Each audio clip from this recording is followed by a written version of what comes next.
Hello and welcome back to the channel. I hope you enjoy your visit. If you do, please leave a like and consider subscribing. A piece of possible history. Just supposing. Rudyard Kipling said that the East is East and the West is West, and ne'er the twain shall meet. But what if they had? Columbus set off in 1492 in 3 ships, the Santa Maria of approximately 90 feet, the Pinta between 60 to 80 feet, and the Nina of 60 feet, the very best that Spain had to offer at that time. As history confirms, Columbus set off not really knowing where he was going, arrived and certainly didn't know where he was, and came back not really knowing where he'd been. Let us not be too harsh on the man. This was an age of church-controlled exploration, and in the Europe of those days nothing happened without the blessings of the church. Indeed, Columbus was interviewed by Thomas de Torquemada, a prominent figure in the infamous Inquisition that was taking place in Spain at that time, to ensure that he was undertaking the expedition for all the right reasons.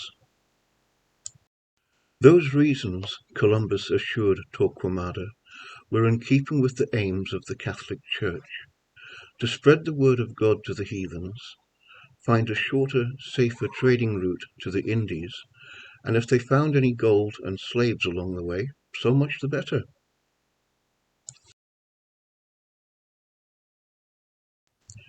The voyages of Columbus are well documented, and there is no need to repeat the details here, other than to say that there is a faction that believes Columbus, instead of being held as a great explorer, should be classified as a genocidal maniac, ultimately responsible for the deaths of hundreds of thousands of natives.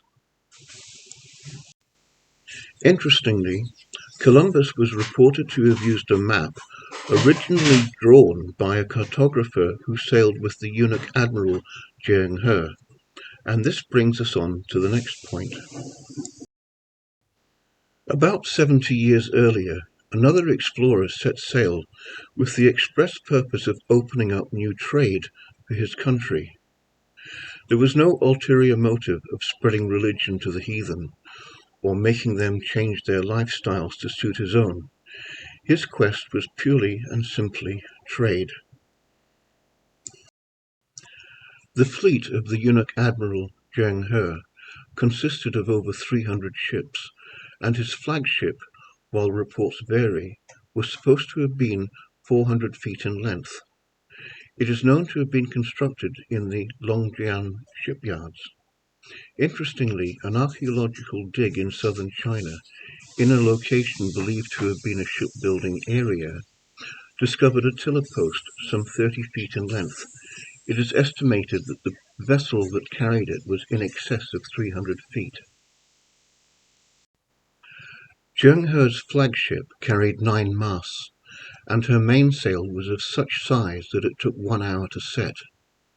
His armada set sail self-reliant, with supply and treasure ships, and a sizable detachment of marines. His expedition was well planned, well organized, and well executed. Zheng He's fame and exploits, like those of Columbus, are well documented, up to the point where it is believed that he rounded the Cape of Good Hope, sailed up the Atlantic, and discovered America. As exciting as this may sound, it never has and probably never will be confirmed. It does, however, open up an interesting scenario.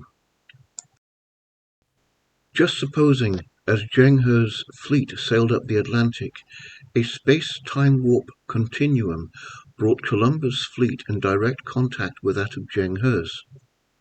Let us try to imagine what might have transpired as the very latest in Spanish maritime technology came into contact with that of China. This photo shows the comparison between Zheng He's flagship and the Santa Maria. The crew members of the Santa Maria when confronted with Zheng He's flagship, might well have thrown themselves to their knees and implored God to save them from this heathen behemoth.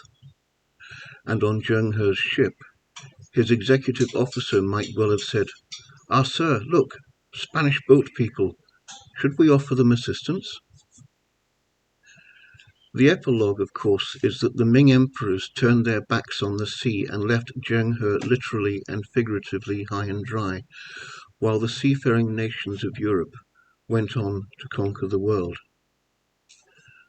Of course, this never really happened, but just supposing.